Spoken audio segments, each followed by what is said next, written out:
In the last year alone, disasters have devastated communities across our country. In the state of Missouri, where I'm from, tornadoes have ripped across the state, leaving thousands without power, leaving homes damaged, in some cases leaving families without loved ones. Hurricanes Milton and Helene have cut a brutal path through the southeast, uprooting trees, destroying roofs, turning family lives into a nightmare. On the other end of the country in California, brutal wildfires have burned entire communities to the ground. And these disasters have done more than cause property damage, though that is quite significant. They have done more than cause inconvenience, though that can be harrowing. They have destroyed the lives of people. We're not talking here about minor inconveniences. We're talking about moms who've had to haul 5-gallon buckets of water because the pipes are gone. We're talking about grandparents who've had to sleep in their cars because there's no roof over their heads. We're talking about families who are maxing out their credit cards because their insurance companies won't pay out any damage claims.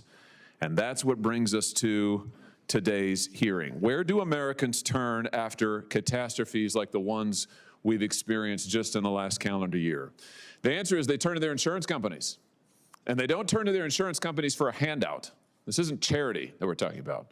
They turn to their insurance companies because they pay premiums to those insurance companies. It's a contract.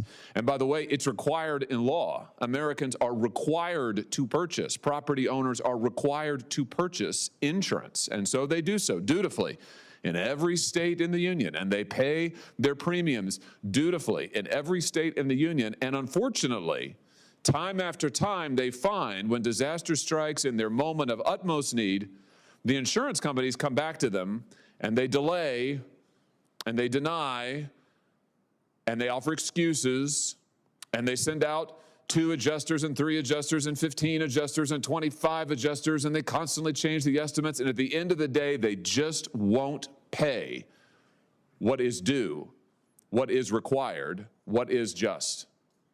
And it's not a one-off situation. It's not like it's happened to just one family. It is a deliberate strategy to maximize profits. We're going to hear about it today. We're going to hear about it on this panel. Let me just give a brief overview of how it works. It goes something basically like this. When a disaster destroys, let's say, your home, the insurance companies send out an adjuster, often a third-party adjuster.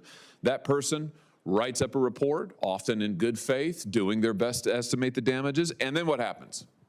Then the insurance company intervenes.